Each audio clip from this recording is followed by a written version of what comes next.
Oke, halo bros, kembali lagi di channel Bros and Roads dalam segmen nyaring, nyetir sambil sharing. Nah, teman-teman, di video kali ini gue pengen sharing sedikit soal perlengkapan atau gear syuting kita ya, atau gear ngevlog kita. Nah, kebetulan teman-teman, kalau teman-teman mungkin nyadar, kali ini mungkin kameranya tuh agak berubah ya, mulai dari segi angle, kualitas. Ini karena Bro Centers baru aja beli kamera baru. Nah, kita sekarang ini pakai kamera DJI Osmo Action 5 Pro. Jadi memang kamera ini kita baru beli nggak sampai seminggu ya. Jadi makanya video ini sekalian gue pakai buat belajar setting-settingannya. Sekalian pengen belajar cara bikin angle yang pas sebelum nanti kita berangkat road trip berikutnya. Jadi spoiler sedikit, di minggu ini, weekend ini, gua Arya bakal pergi ke Subang 2 malam aja, singkat, sebelum kita nanti bulan puasa ya. Jadi kita closingan dulu road tripnya. Sebelum kita bulan puasa, kita mau ke Subang dulu, mau mandi air panas. Itu spoiler sedikit buat video berikutnya, jadi jangan lupa subscribe dan nyalain loncengnya. Anyway, balik lagi ke kamera. Jadi kenapa akhirnya kita memutuskan buat ganti kamera? Konteks sebelumnya, jadi gue itu selama ini dari awal video kita road trip ke Bali sampai yang terakhir itu kita pakai kamera ini teman-teman. Gue pakai iPhone 13 untuk rekam video selama perjalanan teman-teman. Dan memang dari awal itu kita nggak pakai external mic pada awalnya. Jadi setelah beberapa lama kita nambahin ini teman-teman. Ini mic Saramonic Blink B2 Plus ya. Gue kurang inget nama serinya, tapi yang teman-teman lihat di sini yang ada biru-biru. Nah, ini adalah mic eksternal yang kita pakai beberapa waktu ya. Mungkin udah setahun lah kita pakai ini. Kenapa akhirnya kita ganti kamera? Karena memang sebenarnya secara kualitas gambar iPhone 13 tuh gue nggak bisa komplain lah.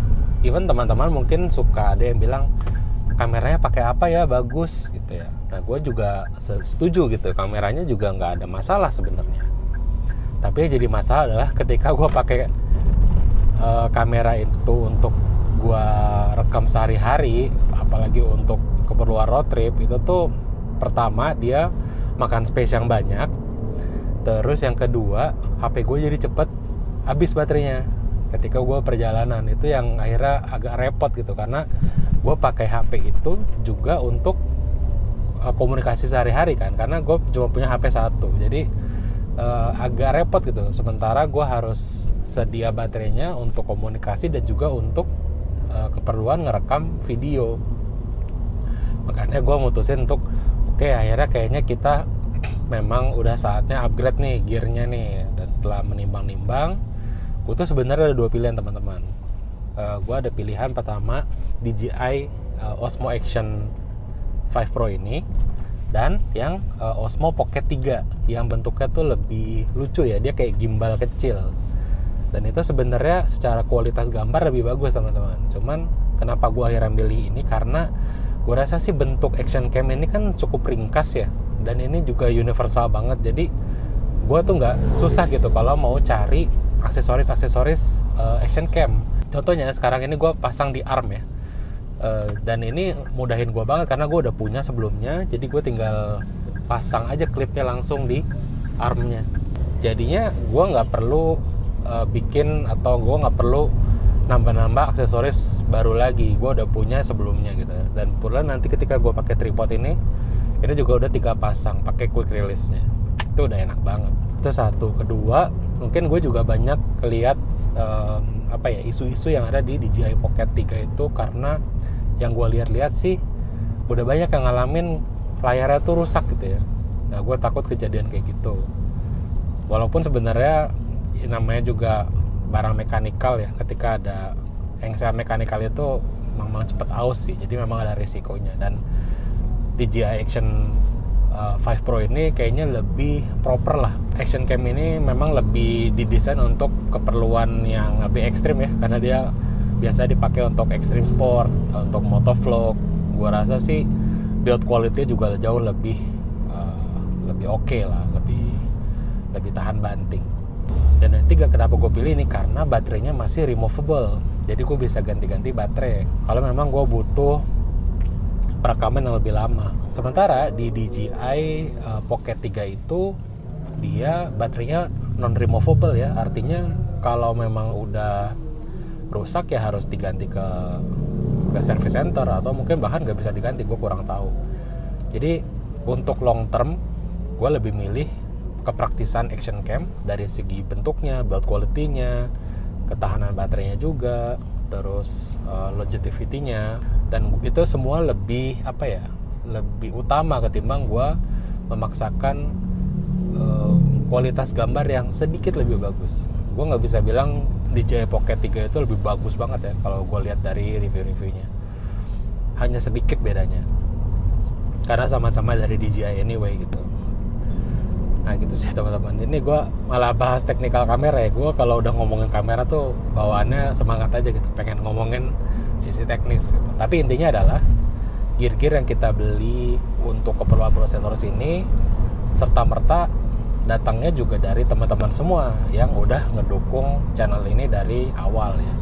Gue nggak bisa bilang penghasilan YouTube ProSensorous saat ini sudah bisa menggantikan full time job gue, masih jauh banget. Tapi seenggaknya uang-uang yang gue dapatkan itu bisa gue invest kembali ke channel ini dengan gear-gear yang lebih bagus, dengan road trip yang lebih seru gitu ya. Jadi ini cara gue untuk istilahnya give back to the community lah. Jadi teman-teman nonton, teman-teman bantu kita generate revenue-nya juga kita pakai untuk keberlangsungan channel ini gitu teman-teman. Jadi gue sebenarnya pengen menyempatkan diri untuk say thank you aja sih sebenarnya untuk dukungannya selama ini. Minimal dengan hanya nonton aja tuh udah merupakan dukungan yang sangat besar buat kita. Kalau mungkin teman-teman subscribe, itu dukungan yang lebih baik, kita sangat appreciate. Kalau share apalagi kita benar-benar appreciate. Kalau teman-teman share ke teman-teman yang lain dengan komentar-komentar ya, wah sangat happy lah teman-teman bacain komentar teman-teman satu-satu seputar road trip, seputar otomotif. Banyak yang appreciate apa yang kita bikin selama ini, so thank you. Gue baca satu-satu kok, baik itu yang positif maupun yang negatif ya teman-teman. Ya semua bentuk komentar gue terima lah, tujuannya kan baik ya, untuk channel yang lebih baik. Oke, palingan gitu aja. Ini sesi nyaring yang sangat singkat, cuman sedikit testing aja kamera baru. Gue nggak mau banyak bahas tentang review kamera ini karena channel ProSensorous bukan channel review gadget ya. Mungkin teman-teman bisa cari. Gue rekomendasi teman-teman nonton ST Media kalau yang suka gadget atau suka fotografi ya. Gue suka banget channel ST Media, shout out to ST Media. Jadi ya dicari aja kalau mau tahu tentang kamera ini di channel-channel lain. Oke. Mudah-mudahan teman-teman bisa lihat kualitas video yang lebih baik di video-video road trip kita dan otomotif kita ke depannya. Oke, segitu dulu video dari kita. Thank you teman-teman yang sudah nonton sampai habis. Jangan lupa subscribe dan sampai jumpa di video berikutnya. Ciao.